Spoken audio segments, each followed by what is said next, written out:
Ucrania a punto de ser invadido por Rusia y en el medio Estados Unidos amenazando a Rusia.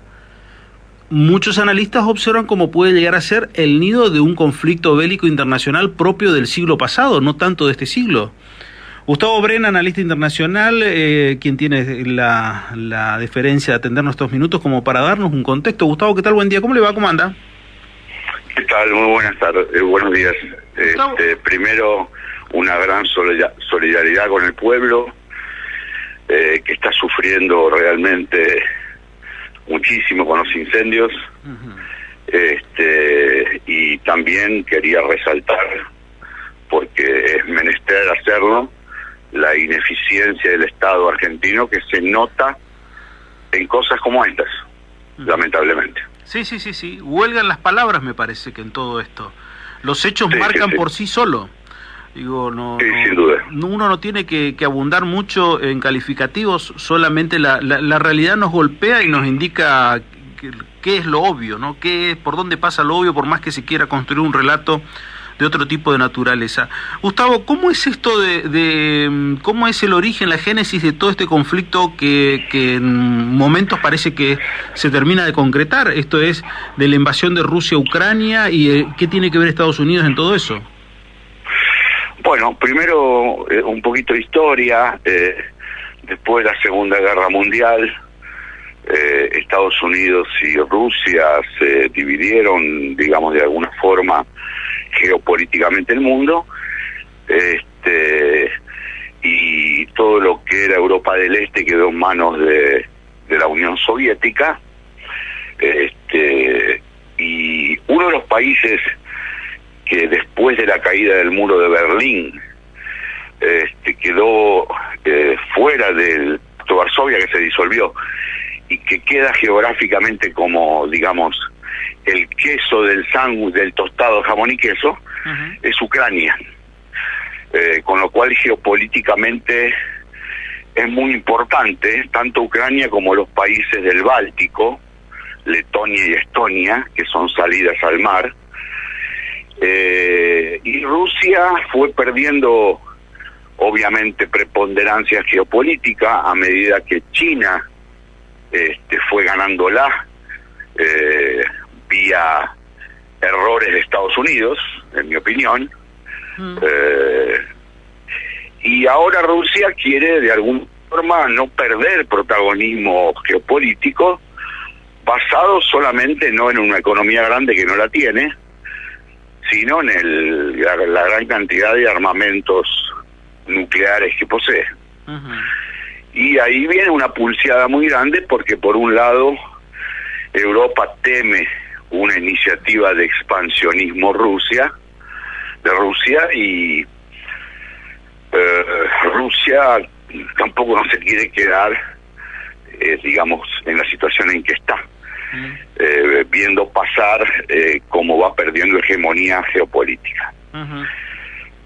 Yo creo que finalmente, obviamente, el agua no va a llegar a taparlos, digamos, y se va a resolver diplomáticamente. Seguramente habrá algún cambio de figuritas, como siempre se hace en la diplomacia, pero no deja de entrever que vivimos en un mundo muy dinámico, en donde lamentablemente este tipo de cosas tan atrasadas en la humanidad pueden surgir en cualquier momento. Pero Gustavo, ¿es factible pensar, ya vamos transitando 22 años de este siglo, ¿es factible pensar nuevamente conflictos similares del siglo pasado? No solamente hablo de, algunos hablan de una nueva guerra mundial, pero ¿es factible? Pasó mucha agua bajo el puente, me parece que hemos evolucionado, pero ¿es factible o no? No es factible, a menos que haya algún lunático en el poder y rodeado por lunáticos, con lo cual eso es imposible, porque una tercera guerra mundial, como dijo Einstein dijo que no se imaginaba una tercera guerra mundial, pero sí sabía que si había una tercera guerra mundial, la cuarta guerra mundial se iba a pelear con palos y piedras. O sea, lamentablemente una guerra mundial hoy en día, con los armamentos atómicos, desaparecemos todos. Claro, claro. Claro. La otra vez leí una frase de Putin que dijo: quien añore a la ex Unión Soviética tiene corazón, pero quien piense que podemos volver a la Unión Soviética no tiene razón. Claro, bueno, son todos regímenes.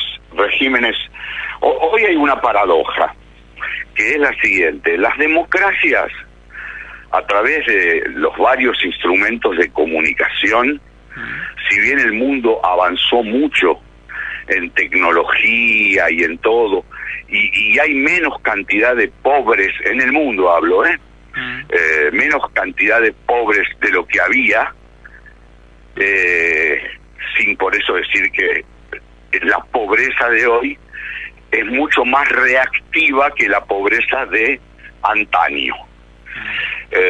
Entonces las democracias están sufriendo mucho, mientras los regímenes autoritarios o populistas, vía su relato, sobre todo cuando ya llevan muchos años en el poder, le han hecho un lavado cerebral a las diferentes sociedades. Eso lo vemos en Rusia, lo vemos en China, lo vemos en Venezuela, de alguna forma lo estamos viendo en la Argentina, que tiene otros condimentos a mi entender, pero no importa. Entonces, es muy peligroso porque, fíjese usted, un pueblo tan culto como el alemán siguió a un líder mesiánico como Hitler. Un pueblo cultísimo, con una tradición de cultura tremendo. Entonces, las masas son impredecibles como pueden reaccionar a un líder mesiánico. No tenemos que ir muy lejos. Cuando acá estuvieron la guerra de las Malvinas, que sin duda soberanamente son argentinas, pero hacerle una guerra a la OTAN era algo ridículo, porque de última se trataba de eso. La gente en los estadios de fútbol victoriaba a un gobierno militar que ya estaba tremendamente debilitado, desacreditado, y sin embargo en la cancha de fútbol pedían que vengan los ingleses, que les daremos batalla. Con lo cual todo esto es muy peligroso, las chispas que pueden encender a las masas, ¿no? Sí. Cosas que por ahí que uno cree que se evolucionó demasiado, pero quizás en términos concretos no se ha evolucionado del todo. Digo, porque también hace un análisis, muchas veces decir, bueno, la comunidad internacional no se va a permitir esto, pero sí se lo puede permitir tranquilamente, ¿no? No, bueno, a ver, hay un tema que usted sabe que además de analista geopolítico, mi especialidad es, soy analista social, pero de comportamiento social, no analista social, digamos, de sociedad y economía. Y hay un tema que es muy complicado con las sociedades, porque, como dijo usted, se avanzó mucho, pero por ejemplo, yo quiero dar un ejemplo concreto. Todos hablan de la globalización. Yo creo que la globalización es económica y cultural, por obviamente los medios de viaje, medios de comunicación. Pero fíjese usted que cuando comenzó la pandemia, yo pensaba que las Naciones Unidas iban inmediatamente a hacer una reunión extraordinaria con especialistas de todas las áreas para trazar una hoja de ruta que les sirva a los países de cómo proceder ante la pandemia. Claro. Sin embargo, eso no se hizo y cada país reaccionó de una forma diferente. Algunos con cuarentenas estrictas, otros sin cuarentena, otros con la lanza y el martillo, y eso se transformó en un pandemonium mundial que aún hoy lo estamos pagando. Con lo cual, la globalización es todo menos social, por decirlo de alguna forma.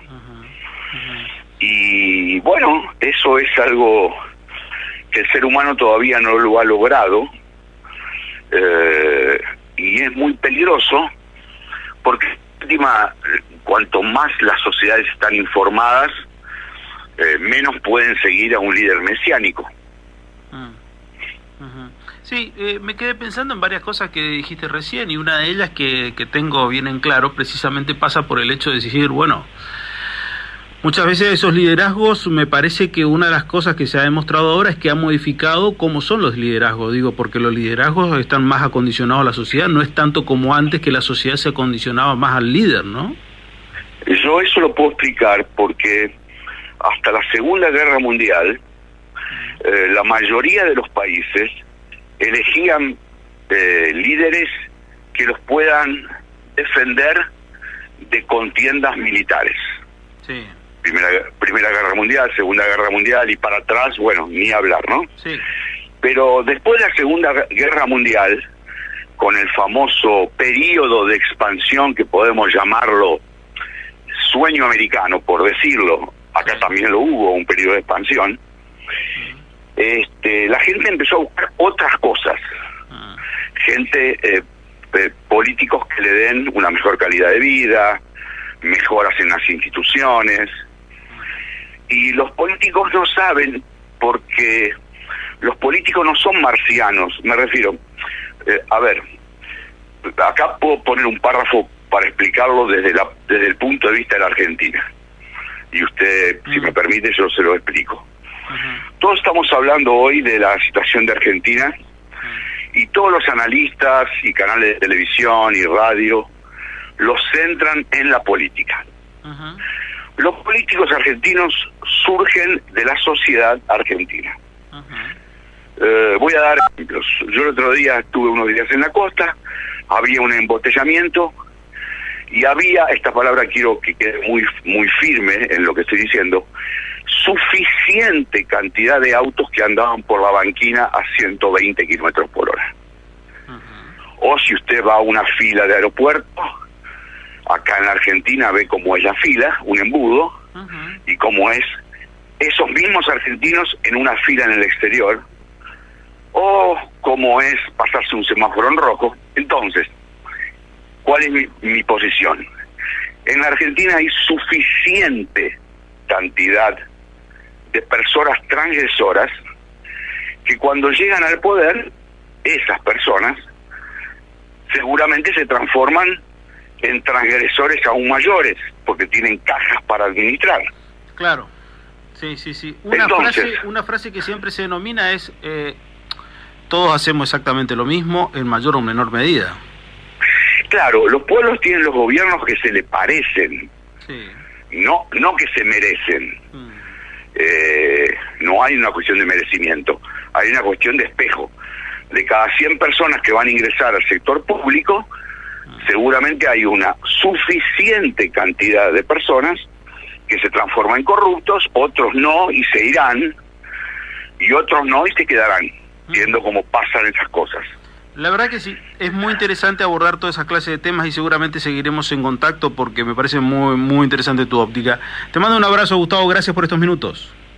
No, muchas gracias y nuevamente una gran solidaridad y espero que se resuelva vía naturaleza o vía el Estado, sí, la mayor brevedad los problemas que están enfrentando. Gracias. Gustavo Brenda, analista internacional, hablando sobre el conflicto entre Ucrania y Rusia.